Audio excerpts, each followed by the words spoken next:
إن الحمد لله نحمده ونستعينه ونستغفره ونعوذ بالله من شرور أنفسنا وسيئات أعمالنا من يهده الله فلا مضل له ومن يضلل فلا هادي له وأشهد أن لا إله إلا الله وحده لا شريك له وأشهد أن نبينا محمد وعلى آله وأصحابه أجمعين يا أيها الذين آمنوا اتقوا الله حق تقاته ولا تموتن إلا وأنتم مسلمون يا أيها الناس اتقوا ربكم الذي خلقكم من نفس واحدة وخلق منها زوجها وبث منهما رجالا كثيرا ونساء واتقوا الله الذي تساءلون به والأرحام إن الله كان عليكم رقيبا يا أيها الذين آمنوا اتقوا الله وقولوا قولا سديدا يصلح لكم أعمالكم ويغفر لكم ذنوبكم ومن يطع الله ورسوله فقد فاز فوزا عظيما أما بعد Möhtərəm müsəlmanlar, öncə özümü sonra sizi təqvalı olmağa çağırıram. Bütün xeyrin başı Allah'tan ona yaraşar şəkildə qorxmaqdır. Allah Teala Kur'an-ı Kerim'de buyurur: Ya eyyühellezine amenu ittaqullaha hakka tuqatihi ve la temutunna illa ve entum muslimun. Ey iman getirenler, Allah'tan ona yaraşar şəkildə qorxun ve Müslüman olarak can verin. Möhtərəm müsəlmanlar, bir müsəlman əmr olunub ki, həm gözünü, həm dilini, həm qulağını, həm əlini, həm ayağını və başqa bütün bədən orqanlarını haramlardan və həddi aşmaqdan qorusun. İslam dini nəinki insanların fərdi şəkildə, eləcə də cəmiyyətlərin kütləvi şəkildə əmin-amanlıq, huzur və xoşbəxtlik içində yaşamasını əmr edir və bunun təhqiqi üçün səy edir. Ona görə əziz qardaşlarım, İslam dini Müsəlmanın dilini qorumasını daha da xüsusi olaraq bu məsələnin üstündə bir çox əmirlər və bir çox qadağanlar irad və sabit etmişdir və ispat etmişdir. Möhtərəm qardaşlar, necə ki bir müsəlman dilini bütün qadağanlardan qorunması şəriətdə əmr olunmuşdur, eləcə də müsəlmanın qəlbi sağlam, pak, təmiz olunmasına da əmr olunmuşdur. Adətən ərəb bir misalı var. Ərəblərin misalında gəlir ki, kullu inəin bimə fihi yandahu. Hər qab öz içindəkini tökməkdədir. Adətən insanın dili qəlbinin tərcüməkisidir. Ona görə birinci növbədə bir müsəlman dilinin doğru və təmiz söz danışması üçün qəlbini islah etməsi lazımdır. Qəlbini islah etməsi lazımdır. Qəlb islah olunduğu zaman, o zaman dil xeyir danışar, göz xeyrə baxar, qulaq xeyri dinləyər, əl xeyir işlər görər, ayaq xeyir işlərin arxası ilə gedər. Möhtərəm qardaşlar, ən çox bugünkü gündə müsəlmanların aralarında və yaxud da İslam aləmində müsəlmanların parçalanmasına səbəb olan şeylərin biri də arada böhtanın yayılmasıdır. Bugünkü xütbəmiz bunun ətrafında olacaq. İslam dinində, əziz qardaşlarım, böhtana qəti şəkildə yer yoxdur. İslam dini istər qadın olsun, istər kişi olsun, istər gənc olsun, istər yaşlı olsun, heç kəsə izin vermir ki, kiminsə haqqına girərək böhtan və iftira etsin. Əziz qardaşlarım, Rasulullah sallallahu aleyhi ve sellem insanları böhtandan çəkindirərkən, eyni zamanda nəinki bir dənə böhtandan dilin nə qədər insanın cəhənnəmə girməsinə səbəb olacağını buyurmuşdur. Muhammed sallallahu aleyhi ve sellem hədislərin birində buyurur ki, insanların ən çox cəhənnəmə girməsinə səbəb iki dodağı arasındakı dilidir. Sahabələrdən biri soruşur ki, ya Resulallah, biz dilimizlə danışdığımızdan hesaba çəkiləcəyikmi? Yəni bu dilimiz ucbatından biz cəhənnəmə girəcəyikmi? Rasulullah sallallahu aleyhi ve sellem sahabiyə buyurur ki, İnsanların çoxu elə cəhənnəmə bu dil ucbatından girir. Ya yalan danışır, ya böhtan atır, ya qeybət edir, ya nəmmamlıq edir, ya söyünç söyür, ya küfür edir, ya şirk edir və s. kimi pis əməllər. Ona görə əziz qardaşlarım, İslamdakı əmirlərə baxsanız, ibadətlərin bir qisminin dillə olduğunu müşahidə olarsınız və bunun həqiqətini geniş şəkildə dərk edərsiniz. Bu baxımdan başqa bir hədisdə Muhammed sallallahu aleyhi ve sellem buyurur ki, kim iki dodağı arasındakı dilini qoruyarsa, ona mən cənnəti zəmanət verərəm. Onun cənnətə girməsi üçün zamin duraram. Hədisin bu sadəcə bir qismidir. Ona görə müsəlman ən çox cəhənnəmdən qorxudulduğu zaman ondan çəkinməyə çalışır. Çünki bir müsəlman əslində Allaha inanmasında əsas hədəf və hədəflərdən biri əmirləri yerinə yetirməyində, qadağanlarından çəkinməyində ən böyük məqsəd və hədəf nədir? Cəhənnəmdən uzaqlaşdırılıb cənnətə daxil olmaqdır. Allah Teala Quran-ı Kərimdə buyurur ki, kim oddan uzaqlaşdırılıb cənnətə daxil olarsa, o artıq qurtuluşa varan şəxsiyyətdir. Ona görə hər birimiz namaz qılırıq, oruç tuturuq, zəkat veririk, bacardığımız şəkildə həccə gedirik, Allahın haramlarından qaçırıq, halallarını, əmirlərini yerinə yetiririk ki, Allah Teala bizi axirət günü cənnətə daxil etsin. 2 günlük, fani, heç kəsə əbədiyyət verilməyən bu dünyaya aldanıb da bizləri yoxdan var edən və əbədi həyata bizləri qovuşduran Allahı unutmayaq deyə və onun cənnətinə ümid edərək, rica edərək biz bu ibadətləri yerinə yetirib qadağanlarından çəkinirik. Möhtərəm qardaşlar, böhtan sözünün mənaları genişdir. Onun lüğəti mənası, böhtan kəlməsinin lüğəti mənası yalan deməkdir. Quran-ı Kərimdə böhtan kəlməsinin mənalarına baxdığımız zaman anladıq ki, Quran-ı Kərimdə böhtan kəlməsi bir neçə mənada zikr olunur. Bəzən haram mənasında, bəzən günah mənasında, bəzən yalan mənasında və bəzən də böhtan kəlməsi həddi aşıb zinaya düşmək mənalarına gəlir. Hər halda böhtan kəlməsinin özlüyündə yalan kəlməsindən qırağa çıxmır. Bunun böhtan kəlməsinin dini və şəri mənası isə haqsız yerə, yalan yerə, kiminsə haqqında yalan danışmaq deməkdir. Batil və yalan üzrə kiminsə haqqında danışmağın, o danışmaq ki, eşidəni heyrətdə və tərəddüddə və şəkdə buraxır. Böhtana ona görə böhtan deyilir ki, möhtərəm qardaşlar, bir insan böhtanı eşitdiyi zaman həqiqətin, gerçəyin nə olduğunu hal-hazırda dərk edə bilmir. Böhtan atdığın zaman bir adam onu eşitdikdə o heyrətə düşür. Tərəddüd içində qalır. Görəsən düz deyirsən, yoxsa görəsən yalan deyirsən. Şəkk içində qalır. Ta məsələ ona bəlli olana kimi. Lazım olan nədir bu halda? Heç kəsə böhtan atma ginən. Və heç bir böhtan sahibinə qulaq asma ginən. Nə sən zərər vermə, nə də kiminsə zərər çəkməsinə səbəb olma. Rasulullah sallallahu aleyhi ve sellem buyurur ki, El-muslimu mən səliməl muslimuna min lisanihi və yedih. Əsl müsəlman o kəsdir ki, onun nə dilindən, nə əlindən heç bir müsəlman əziyyət çəkməz. Ona görə sən çalış heç kəsə nə dilinlə, nə əlinlə əziyyət verməyəsən, nə də əziyyət verənlərin əlində alət olmayasan.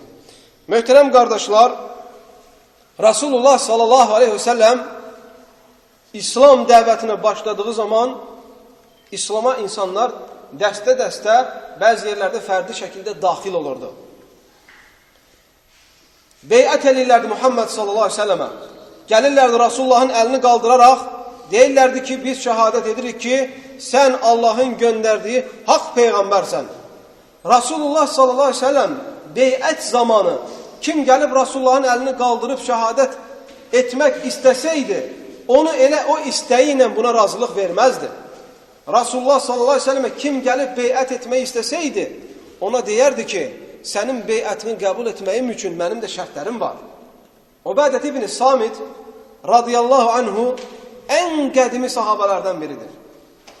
Ən zahid sahabələrdən biridir. Tərki dünya, Allaha ən yaxın olan, Allahdan ən çox qorxan sahabələrdən biridir. Bədir döyüşündə iştirak edən sahabələrdən biridir.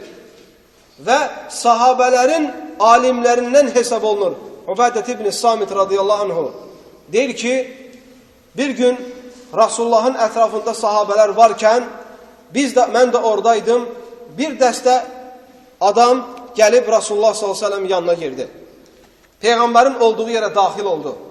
Və dedilər ki, ya Rasulallah, biz sənə beyət etmək istəyirik. Allahın tək olmağına, ibadətə, tək haqq məbud olmağına və sənin də onun haqq üzrə göndərməyinə şəhadət etmək istəyirik. Deyir Rasulullah sallallahu aleyhi ve sellem onlara dedi ki, mən sizin beyətinizi qəbul edirəm, lakin şərtlərim var. Birincisi, əgər beyət etmək istəyirsinizsə, bilin, Allaha heç bir şey şərik qoşmayacaqsınız. Tək Allaha ibadət edəcəksiniz. İbadət etdiyiniz bütün bütləri, bütün Allahdan qeyri nə olursa olsun, hamısını tərk edəcəksiniz. Çünki bu İslam'a girməyin, bir adamın müsəlman olmağının əsas şərtidir. Və dedi ki, oğurluq etməyəcəksiniz, zina etməyəcəksiniz, övladlarınızı öldürməyəcəksiniz və heç kəsə böhtan atmayacaqsınız. Və Rasulullah onlara bir neçə bundan əlavə şərtlər deyir və deyir ki, onlar Rasulullahı bu şərtlər üzrə beyət etdilər. Bəzən beyətdə Rasulullah sallallahu aleyhi ve sellem deyirdi ki, heç bir insana ağız açmayacaqsınız, heç bir insana əl açmayacaqsınız, dilənməyəcəksiniz, bir insandan kömək istəməyəcəksiniz, tək Allaha güvənəcəksiniz. Abu Bakr radiyallahu anh'un deyir, bəzən dəvədən əsası əlindəki ağacı düşərdi, yerdə olan sahabəyə deməzdi ki, gətir mənim çomağımı, əlimdəki əsamı, ağacımı ver. Dəvəni saxlayardı, yatızdırardı, düşüb götürərdi. Deyərlərdi ki, siz niyə belə edirsiniz axı? Deyərlərdi ki, çünki biz Rasulullah'a beyət etmişik ki, heç kəsə ağız açmayacaq. Sahabələr belə mərd olublar, möhtərəm qardaşlar. Rasulullah'dan bir əmr gəldikləri zaman onu qəbul etməkdə tərəddüd etməzlərdi. Nəinki tərəddüd, bir an belə fikirləşməzlərdi.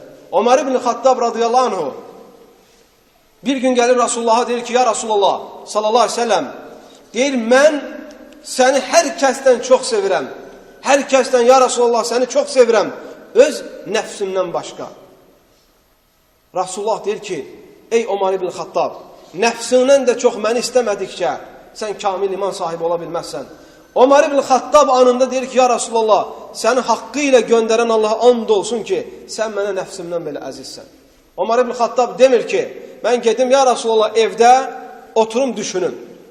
Ya Rasulullah, mən gedim evdə məsləhət elim, görüm ki, bu məsləhətdirmi?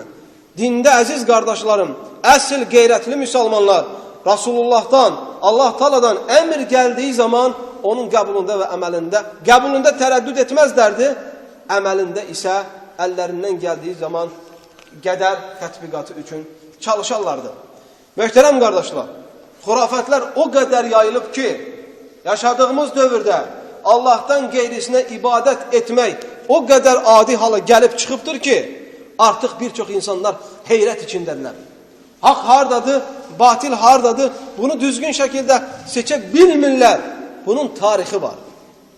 Bunun tarixinə baxmanız lazımdır. Nəyə görə bu insanlar bugünkü gündə tövhidi qəbul etmək məsələsində çətinlik çəkirlər? İnsanlarda tövhiddən çox şirk və küfür yayılır.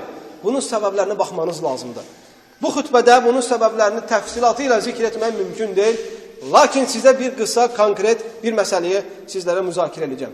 Birincisi, keçmiş Sovet hökumətində olan bu dövlətlərdə şirkin və küfrün və xurafətlərin yayılmasının ən böyük səbəbi ortaya salınan xurafi mollalardır. Ortaya salınan xurafi insanların rızqı qazanmaq üçün başlarını qatıb pullarını əllərindən almaq üçün peyda olunmuş, ortaya salınmış mollalardır. Bunu yaxşı bilin. Bu misal çox önəmlidir. Mollalar nəinki Allaha çağırmaq, onlardan Allah'a çağırmaq, ibadətə çağırmaq heç eşitmək mümkün deyil. İllə müəyyən istisna hallarda. Nə üçün? Çünki molla ideyası nəyi əhatə eləyir?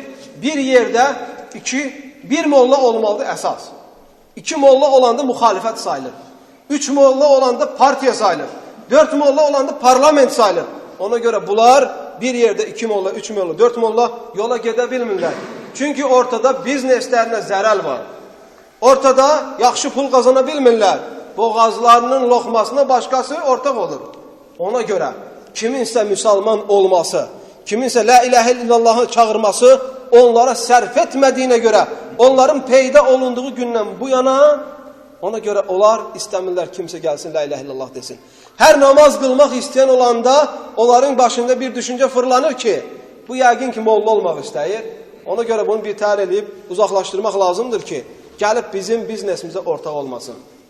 Əksinə, onlar küfrü və şirki yaymaq üçün insanların başını qataraq onlara bəzi vəsilələri rahatlandırıblar. Ziyaratlara getmək üçün, pirlərə getmək üçün elanlar vururlar 1 ay, 2 ay qabaq. Sanki insanları həccə və yaxud ümrəyə götürürlər Məkkəyə. Sizləri pirə aparırıq. Nə olacaq? Pirə insanları bir avtobusa 40 nəfər, 50 nəfər mindirəcəklər. Addım başına bir şey oxuyacaq. Ortada bir kasa gəzdirəcək, torba gəzdirəcək. Nəzirlərinizi atın, yoxsa Allah sizin pirinizi qəbul eləməz. 2 kilometrdə bir 2 kuplet şey oxuyacaq. Ortada torba fırlanacaq ki bunu doldursunlar. Bəzi mollalar qardaşlar həqiqəti bilməniz lazımdır. Bəzi tövbə etmiş mollalar bunu danışıb ki, buna müşahidə olublar ki, deyir getməzdən qabaq gedib pirdə oturanlarla daqavur, əlaqə qurublar ki, sənə bir maşın adam gətirəcəm, onlara xeyli pul tökəcəklər sənə, yarıya da, yarı-yarıya işləyək. Əgər razı olmasa, deyir, sən mənə atıram, başqa yerə aparacam onda bunları. Və ortada müzakirələr gedir. Ortada müzakirələr gedir, 30% sən götür, 70% mən, 50% sən götür, 50% sən. Ortada çöp atırlar ara bir ki, kim nəyi götürəsidir. Çünki ortada hədəf din deyil. Ortada hədəf fırıldaqçılıqdır. Möhtərəm qardaşlar, müsəlman ölkələrin birində bir qəribə hadisə olur. Müsəlman ölkələrin birində bir qəribə hadisə olur və bəzi məqalələrdə, jurnallarda, qəzetlərdə bu yazılır. Məşhur bir müsəlman ölkəsində böyük bir pir olur. Ömrü qısa olan, qədimi bir pir deyil. Lakin bu pir bəzən qəzetlərdə, bəzən jurnallarda, televiziyada reklam olunur. 50 il, 40 il arasında və yaxud da bundan daha az bir müddətdə olmuş. Bəlkə də 20 il, bunu tam xatırlamıram, yeni bir pir tikilir. Və bu pirin iddia olunur ki, içində dəfn olunmuş adam Allahın övliyalarından biridir. Və bu pirə girmək üçün pirin girəcəyində bir lövhə asıblar, pirə girməyin şərtləri. Birincisi, etiqad etməlisən ki, bu Allahın seçdiyi övliyadır, onun ziyarətinə gəlmişsən. İkincisi, qusullu olmalısan və dəstəmazlı olmalısan. Üçüncüsü, girmək üçün niyyət etməlisən. Dördüncüsü, sağ ayağınla girməlisən. Beşincisi, nə bilim, girəndə hardansa öpməlisən. Altıncısı, əl çəkməlisən, üz çəkməlisən. Oradan çıxanda sanki maşın remontundan çıxmışsan, təmiz toz torpaq içində çıxırsan. Müəyyən şərtlərdə olmuş bir pir reklam olunur. Yol kənarında olur. Gəlirlər, pul salırlar, nəzir salırlar. Və bu gecə günüz işləyir. Bir günsü devlətdə yol proyekti tökülür və pir yolun düz ortasına düşür. Gəlir hökumət deyir ki, pir sahibini çağırır, deyir ki, bəlkə bu piri başqa yerə köçürək, yaxın bir yerə və devlət öz öhdəsini alır ki, iki bu gözəllikdə, iki bu böyüklükdə həmin pirdən tikəcək öz çotuna. Nəinki pir sahibi razı qalsın. Bu tərəddüd eləyir. Olmaz. Burada yatan böyük bir zatdır. Böyük bir ibadət əhlidir. Ömrünü səcdədə keçirmiş bir insandır. Biz onun qəbrini eşə bilməzik. Nəysə, sonunda bunu böyük bir pulla qani edirlər ki, artıq qəbir daşınmalıdır başqa bir yaxın yerə. Bələdiyyə işçiləri gəlir. Qazıntı başlayır. və qəbir açılır. Və hər insanları buraxmırlar ki, bir övliyanın cəsədi çıxmaq üzrədir. İnsanlar heyrətlə cəsədin çıxmasını gözləyirlər. Və hər adamı buraxmırlar. Müəyyən özəl adamlar və qoruyucular orada olur. Qəbri açırlar. Nə görsələr yaxşıdır? Bir eşşək dəfn olunur. Bir eşşək dəfn olunub, çürüyübdür, sümükləri qalıbdır. Bu şey rəsmi şəkildə bəzi informasiya vasitələrində insanlara təqdim olundu. Bununla bərabər möhtərəm qardaşlar, bu elementar bir misaldır. Nəinki orada insan olmuş olsa belə, ən böyük insan olsa belə, övliyə olmuş olsa belə, Allahı qoyub da Allah yaradan bir məxluqata ibadət etmək, sərf etmək olar. Olmaz möhtərəm qardaşlar. Nəzir edəcəksən yalnız Allaha, dua edəcəksən yalnız Allaha, ibadət edəcəksən yalnız Allaha, bütün ibadətlərin hamısına tək yeganə haqqı olan Allahdır. Nə peyğəmbərlər, nə sıddıqlar, nə şəhidlər, nə mələklər, heç bir Allahın yaratdığı məxluqa ibadətin hər hansı bir növü sərf olunmaz. Peyğəmbərlər elə bunun üçün gəlib ki, bu şirkdən və xurafətlərdən insanları çəkindirsinlər. Allah kitabları buna görə nazil edib, möhtərəm qardaşlar. Qayıdıram söhbətin əslinə. Rasulullah sallallahu aleyhi ve sellem böhtanı qadağan eləyirdi beyət zamanı. Hətta beyət zamanı ki, siz bir-birinizə böhtan atmayacaqsınız. Böhtan, əziz qardaşlarım, şəriətdə Allah qatında günahının böyüklüyü böhtanın, qeybətin günahından daha böyükdür. Böhtanın günahı qeybətin günahından daha böyükdür. Abu Hureyra radıyallahu anh'ın hədisində gəlir ki, Rasulullah sallallahu aleyhi ve sellem sahabələrdən soruşur ki, bilirsinizmi ki, qeybət nədir? Deyirlər ki, ya Resulullah, qeybət odur ki, deyirlər ki, Allah və Rasulü bilir. Rasulullah sallallahu aleyhi ve sellem deyir ki, qeybət qardaşıyın, bir müsəlman qardaşıyın xoşu gəlməyən şeyi onda ola onun arxasıyla danışmağındır. Deyirlər, ya Resulallah, biz danışdığımız əgər onda olsa, yəni bir adamın arxasıyla onda olan bir şeyi danışsaq, Rasulullah deyir, qeybət elə budur. Əgər siz danışdığınız şey o adamda olmazsa, bu qeybət deyil, bu böhtan olur. Bu həm qeybət, həm də böhtan. Ona görə bu hədisdən elm əhli deyir ki, tamamilə anlaşılır ki, böhtan etmək Allah qatında qeybətdən daha şiddətlidir. Möhtərəm qardaşlar, böhtan edənlərin qiyamət günü durumu çox ağır olacaq. Dəlillər var bu barədə. Qiyamət günü onları şiddətli əzab gözləyir anlamında dəlillər var. Ona görə müsəlman oddan qorxmağı ilə seçilir qeyri-müsəlmanlardan. Qeyri-müsəlmanlar, Allaha inanmayan insanlar, onları nə qədər qorxutsan da, onlar bunu dərk elə bilmir. Səvaun aleyhim ənzərtəhum əm ləm tunzirhum la yu'minun. İnnellezine kafaru səvaun aleyhim ənzərtəhum əm ləm tunzirhum la yu'minun. Allahı inkar edənlər, Allahı inanmayan şəxsiyyətlərə sən haqqı desən də, haqqı deməsən də, anlatsan da onlar bunu dərk elə bilməyəcəklər. Müsəlman nə ilə seçilir onlardan? Cəhənnəmdən qorxulduğu zaman tərk edir o əməli. Hədisdə gəlmişdir möhtərəm qardaşlar. Peyğəmbər s.ə.v buyurur ki, kim bir müsəlmana böhtan edərsə, iftira atarsa, onu insanların gözündən salmaq istəyərsə, şəxsiyyətinə toxunmaq, şəxsiyyətini alçaltmaq istəyərsə, Allah onu cəhənnəmin üzərindəki körpüdə həbs eləyər, ta bu günahından orada yanıb təmizlənənə kimi. Özünü təhlükə atmaya müsəlman.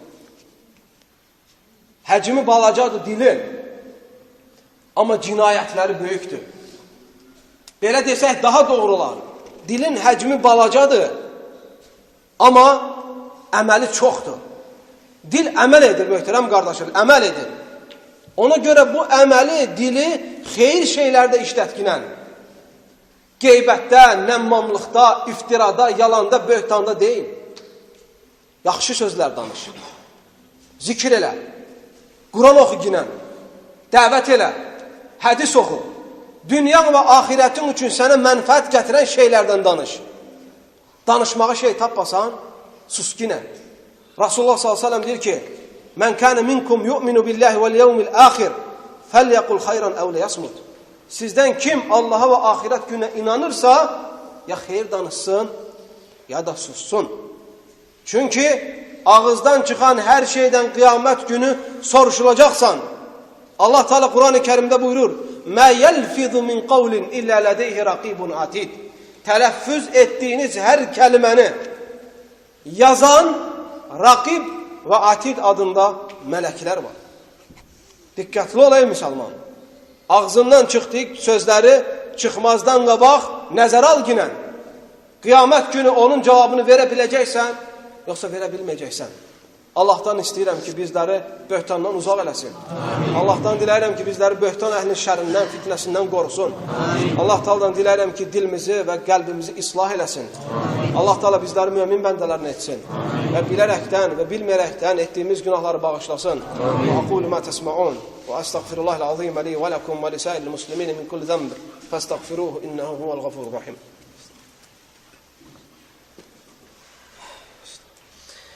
Elhamdülillahi Rabbil alemin. Vessalatu vesselamu ala eşrafil enbiya vel mursalin. Nebiyina Muhammedin ve ala alihi ve ashabihi ecma'in. Amma ba'd. Allah Teala Kur'an-ı Kerim'de buyurur. Aziz kardeşlerim. وَالَّذ۪ينَ يُؤْذُونَ الْمُؤْمِنِينَ وَالْمُؤْمِنَاتِ بِغَيْرِ مَكْتَسَبُوا فَقَدْ اِحْتَمَلُوا بُهْتَانًا وَاِثْمًا مُب۪ينًا. O kəslər ki, mümin kişiləri və mümin qadınlara əziyyət verirlər. O kəslər ki, inanan qadınlara və inanan kişilərə, müsəlman olan şəxsiyyətlərə əziyyət verirlər, haqsız yerə onlar böyük iftira edirlər, iftiraçılardır və bunun ucbatından böyük günah sahibləridir. İbn-i Kəthir rahimehullah bu ayətin təfsirində deyir ki, o kəslər ki, möminlərə və möminətlərə haqsız yerə əziyyət verirlər, deyir, onların etmədiyi, danışmadığı şeyləri onlara nisbət edirlər. Yəni, onlara iftira edirlər, onlara böhtan atırlar. Ona görə, möhtərəm qardaşlar, ən böyük iftira əhli Allaha və onun Rasuluna inanmayan şəxsiyyətlərdir. Birinci növbədə bunlar gəlir.